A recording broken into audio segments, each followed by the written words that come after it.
ಆತ್ಮೀಯ ಸ್ನೇಹಿತರೆ, ಮನಸ್ಸಿನ ಬುತ್ತಿಗೆ ಸ್ವಾಗತ. ಹಿಂದೂ ಧರ್ಮದಲ್ಲಿ ಬ್ರಹ್ಮ ಮುಹೂರ್ತ ಸೂರ್ಯೋದಯಕ್ಕಿಂತ ಮೊದಲು 1.5 ಗಂಟೆಗಳ ಅವಧಿಯಾಗಿರುತ್ತದೆ. ನಮ್ಮ ಹಿಂದೂ ಧರ್ಮದಲ್ಲಿ ಬ್ರಾಹ್ಮಿ ಮುಹೂರ್ತ ಅಥವಾ ಬ್ರಹ್ಮ ಮುಹೂರ್ತ ಇದನ್ನು ಅತ್ಯಂತ ಶುಭ ಸಮಯವೆಂದು ಹೇಳಲಾಗುತ್ತದೆ.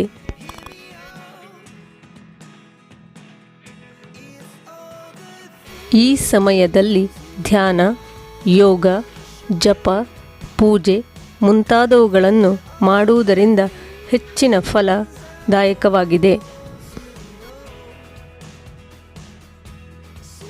ಪ್ರಕೃತಿಯು ನಿಶ್ಶಬ್ದವಾಗಿ ತಂಪಾದ ಗಾಳಿಯ ಸಕಾರಾತ್ಮಕ ಶಕ್ತಿಯಿಂದ ಸಮ್ಮಿಲನಗೊಂಡ ಈ ವಾತಾವರಣ ಮನಸ್ಸಿನ ಏಕಾಗ್ರತೆಗೆ ಉತ್ತಮ ಸಮಯವಾಗಿದೆ. ಶಕ್ತಿ, ಜ್ಞಾನ, ಸೌಂದರ್ಯ, ಆರೋಗ್ಯ ಹೀಗೆ ಪ್ರತಿಯೊಂದು ವಿಷಯವೂ ವೃದ್ಧಿಯಾಗುವುದು. ಸುತ್ತ ಪರಿಸರದಲ್ಲಿ ಸಕಾರಾತ್ಮಕ ಶಕ್ತಿಯು ತುಂಬಿಕೊಂಡಿರುವುದು. ಋಷಿ ಮುನಿಗಳು ಧ್ಯಾನ ಮಾಡಲು ಆಯ್ದುಕೊಳ್ಳುವ ಸಮಯ ಬ್ರಾಹ್ಮಿ ಮುಹೂರ್ತವೇ ಆಗಿರುತ್ತದೆ. ಈ ಬ್ರಾಹ್ಮಿ ಮುಹೂರ್ತದ ಅಥವಾ ಬ್ರಹ್ಮ ಮುಹೂರ್ತದ ಉಪಯೋಗಗಳ ಬಗ್ಗೆ ತಿಳಿದುಕೊಳ್ಳೋಣ.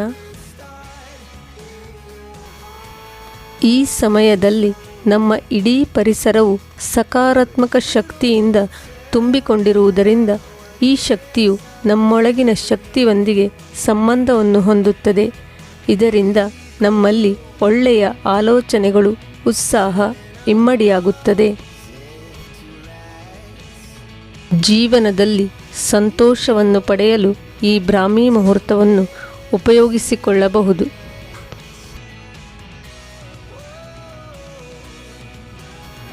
ಬ್ರಹ್ಮ ಮುಹೂರ್ತದಲ್ಲಿ ಏಳುವುದರಿಂದ ದೈಹಿಕ ಶಕ್ತಿಯು ಹೆಚ್ಚಾಗುವುದು.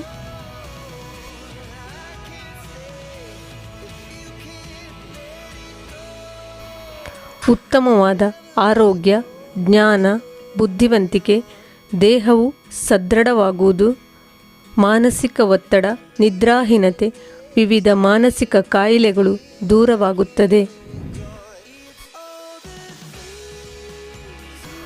ವಾತಾವರಣದಲ್ಲಿ ಆಮ್ಲಜನಕದ ಪ್ರಮಾಣವು ಹೆಚ್ಚಿರುವುದರಿಂದ ಶುದ್ಧವಾದ ಗಾಳಿಯು ಸಿಗುವುದು.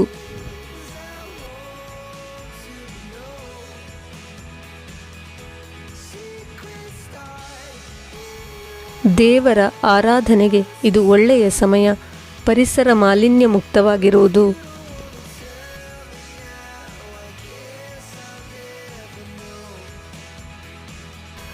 ನಮ್ಮಲ್ಲಿರುವ ಅಜ್ಞಾನವನ್ನು ತೊಲಗಿಸಿ ಜ್ಞಾನಕ್ಕೆ ಪ್ರಸಕ್ತವಾದ ಕಾಲವಾಗಿದೆ.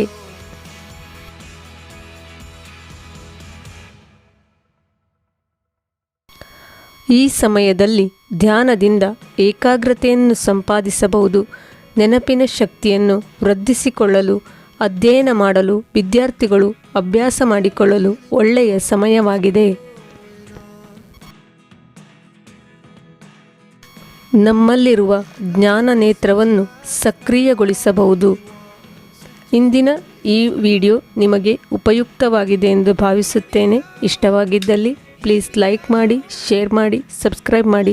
ನಾಳಿನ ವಿಡಿಯೋದೊಂದಿಗೆ ನಿಮ್ಮ ಮನಸ್ಸಿನ ಭಾವನೆಯ ಜೊತೆ ಧನ್ಯವಾದಗಳು.